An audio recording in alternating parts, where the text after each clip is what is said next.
दोस्तों एवं छात्रों, आज हम आपको पीरियडिक टेबल के कुछ इम्पोर्टेंट फैक्ट बताना चाहता हूँ।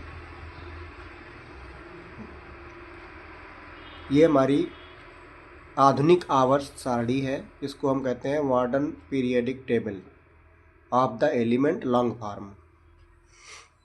एक चार्ट मैंने जो है दीवार में चस्पा कर रखा है पीरियडिक टेबल का। इस पीरियडिक टेबल में सबसे पहले मैं देखना चाहता हूँ, इसमें जो है पीरियडिक टेबल को 4 ब्लॉक्स में बांटा गया है। जैसे भौगोलिक रूप से किसी तहसील को छोटे छोटे खंडों में बांट करके उनको ब्लॉक्स नाम दिया जाता है, ठीक उसी तरीके से इस पीरियडिक टेबल को भी ब्लॉक्स में बांटा गया है, जिनकी संख्या 4 है और उनका नामकरण एस, पी, डी और एफ ब्लॉक के नाम पर किया गया है। एस ब्लॉक में केवल 2 ही ग्रुप आते हैं। पूरी पीरियडिक टेबल में 18 ग्रुप बनाए गए हैं, जिसमें जो 2 ग्रुप आते हैं एस ब्लॉक में वो आपका फर्स्ट ए और सेकंड ए। ये 2 जो है hydrogen, lithium, sodium, potassium, rubidium, caesium और फ्रांसियम, ये आपके फर्स्ट ए के एलिमेंट है, यानी फर्स्ट ग्रुप के, और ये सेकेंड ए के एलिमेंट है। ये 2 ही ग्रुप जो है फर्स्ट ए सेकेंड ए भी कह सकते हैं या फर्स्ट और सेकेंड ग्रुप भी कहते हैं। इसको हम एस ब्लॉक के एलिमेंट बोलते हैं। इसके बाद बीच में जो है जितना ये पीला पीला भाग दिख रहा है डार्क कलर में, स्कैंडियम से लेकर के जिंक तक, यानी ग्रुप 3 से लेकर के ग्रुप 12 तक, यानी 3 से 12 तक, 3rd B, 4th B, 5th B, 6th B, 7th B, 8th B. 8th B में 3 ग्रुप हैं, 8, 9 और 10, यानी 8, 9, 10। इसके बाद फर्स्ट बी सेकंड बी बाद में आता है। देखो ये थोड़ा फैक्ट है याद रखने वाला कि फर्स्ट बी सेकंड बी 11, 12 में है, जबकि 3rd बी 3rd ग्रुप में है। ये आपका पूरा डी ब्लॉक एलिमेंट है। इसके बाद आते हैं पी ब्लॉक में 13, 14, 15, 16, 17 और 18, जिसको हम अक्री गैस भी कहते हैं 18 वाले को। इसका अलग से कलर है। ये सब मिला करके 13 से लेकर के 18 तक इसको हम पी ब्लॉक नाम देते हैं। और ये 3rd ए से शुरू होकर के और 7th ए और 8th ग्रुप 8th ए तक जाता है।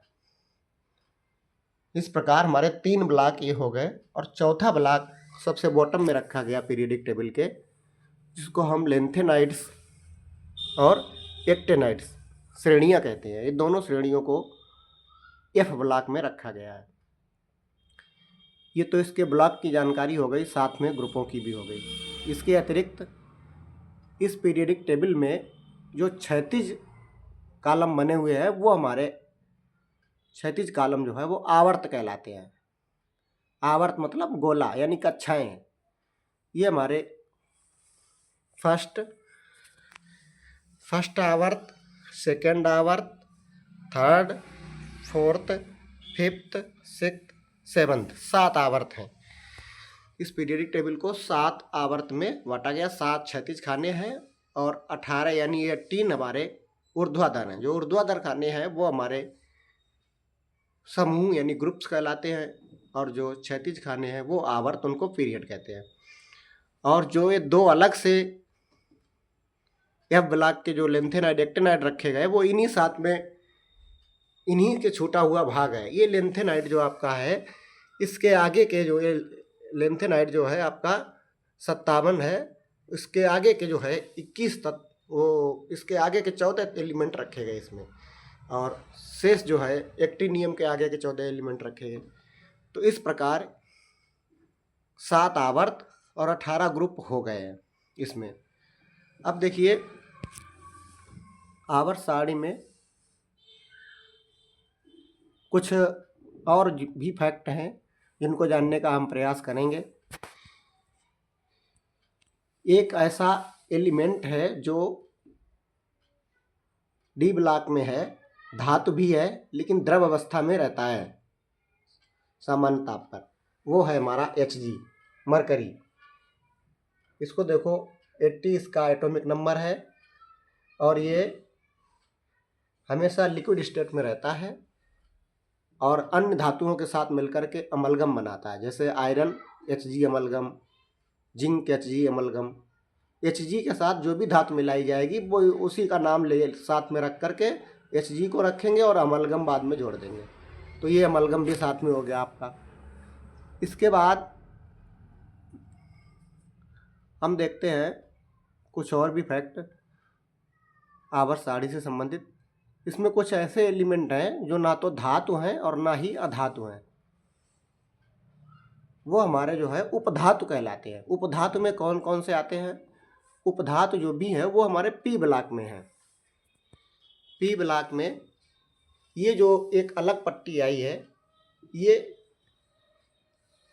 पैरेट कलर में, ये उपधातु है। बोरान है, सिलिकॉन है और ये आपका जर्मेनियम है। फिर इसके बाद आर्सेनिक है, बहुत खतरनाक चीज़ है ये आपका एंटीमनी है, टेल्यूरियम है और एस्टेटिन है।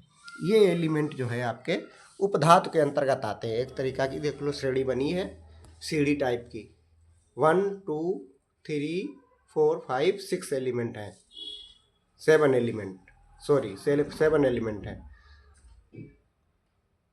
जो आपके उपधातु कहलाते हैं। ये ना धातु ही है ना ही अधातु है।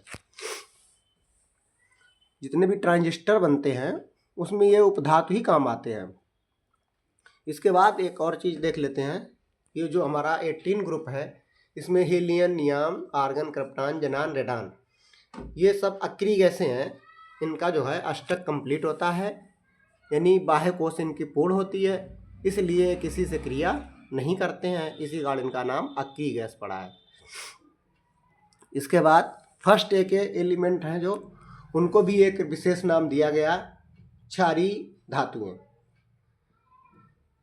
फर्स्ट है, इसमें हाइड्रोजन एक अपवाद स्वरूप है, बाकी लिथियम से लेकर के फ्रांसियम तक क्षारीय धातुएं हैं। हाइड्रोजन को जो है हम गैस के रूप में होता है, बाकी सब धातुएं हैं। फिर इसके बाद सेकेंड ग्रुप है जो इसको सेकेंड कहते हैं, वो बेरिलियम से लेकर के रेडियम तक, ये हमारी क्षारीय मृदा धातुएं हैं। क्योंकि इनकी मात्रा मिट्टी में ज़्यादा पाई जाती है, इसलिए इनको क्षारीय मृदा धातुएं कहते हैं। ये दोनों धातुएं जो हैं अपने जो ऑक्साइड बनाती हैं या हाइड्रो ऑक्साइड बनाती हैं, वो क्षारीय गुण प्रदर्शित करते हैं, इसलिए इनको क्षारीय धातुएं और क्षारीय मृदा धातुएं कहते हैं। बीच में जो डी ब्लॉक के एलिमेंट हैं, इनको हम संक्रमण तत्व कहते हैं, जो येलो कलर से लिए गए। और ये जो संक्रमण तत्व होते हैं, ये कॉम्प्लेक्स कंपाउंड बनाते हैं, परिवर्ती संयोजकता, वेरिएबल बैलेंसी शो करते हैं, एक से अधिक बैलेंसी शो करते हैं और ज़्यादातर कॉम्प्लेक्स कंपाउंड बनाते हैं। इसके बाद कुछ और भी फैक्ट पर नज़र रखते हैं हम। इस पे ऊपर जो लिखा रखा है इसको देखिए, ये खुद डिफाइन कर रहा है पूरी पीरियोडिक टेबल को। अगर सही से देखेंगे तो यहाँ पर लिखा है, जो ये कलर लिखा है दिख रहा है पिंक का, एल्कली मेटल, ये फर्स्ट एक एलिमेंट एल्कली मेटल्स। फिर है एल्केलाइन अर्थ मेटल्स, ये सेकेंड डे के एलिमेंट है। देखो यही कलर है सेकेंड डे में या सेकेंड में। इसके बाद नोबल गैसेस का देखो कलर ब्लू दिया गया है।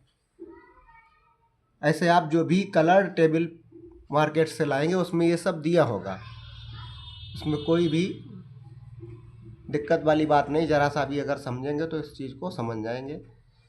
पीरियोडिक टेबल को इसीलिए रंगीन बनाया गया है कि इसमें हर चीज़ हाईलाइट रहे, जिससे समझने में आसानी रहे।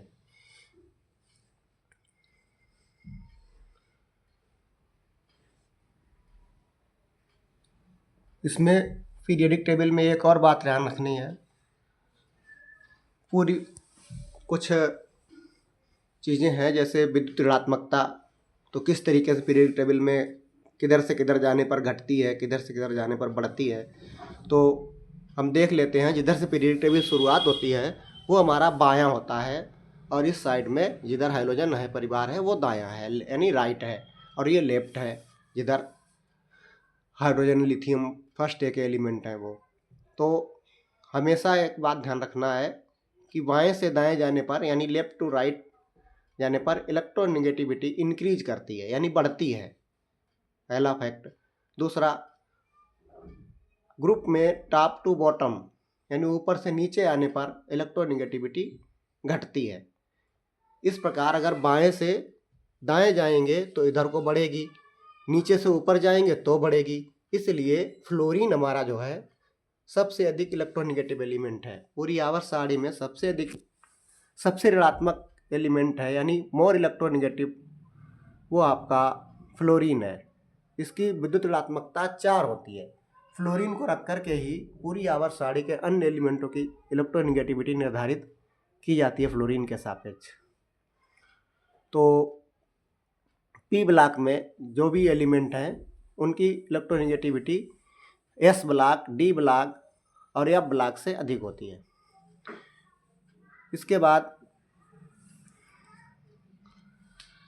क्षारीयता जो होती है यानी बेसिसिटी, वो हमारी बाएं से दाएं जाने पर घटती है और टॉप टू बॉटम आने पर बढ़ती है। ऊपर से नीचे आने पर क्षारीयता बढ़ती है, लेकिन बाएं से दाएं जाने पर घटती है।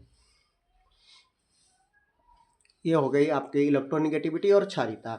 इसके बाद आकार।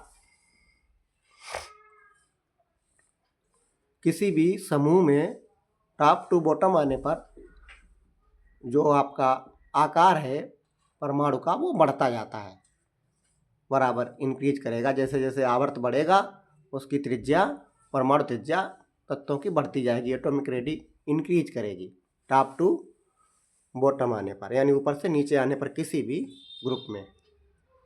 और आवर्त में बाएं से दाएं जाएंगे तो आपकी जो है परमाणु त्रिज्या यानी एटॉमिक रेडियस घटेगी। इधर से इधर जाएंगे तो परमाणु त्रिज्या घटती जाएगी।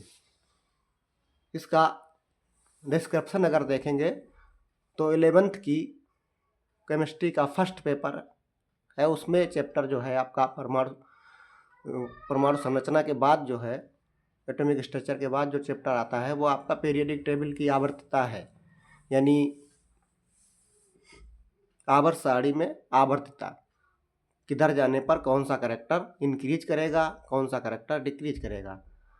कुछ जो फैक्ट थे मैंने आपको मोटे मोटे तौर पर बता दिए हैं। बाकी आवर्त सारणी बहुत बड़ी चीज़ है, पूरी केमिस्ट्री आवर्त सारणी पर ही डिपेंड करती है। जिस प्रकार किसी भी बच्चे को शुरुआत में पढ़ाने के लिए अल्फ़ाबेट की ज़रूरत है, इंग्लिश या हिंदी जो भी लैंग्वेज पढ़ाना चाहते हैं, उसी प्रकार केमिस्ट्री पढ़ाने के लिए हमको पीरियोडिक टेबल की ज़रूरत है। ये केमिस्ट्री का अल्फ़ाबेट है, इसलिए इसकी जानकारी जो है डीपली जानकारी हर स्टूडेंट को होना चाहिए। Thank you.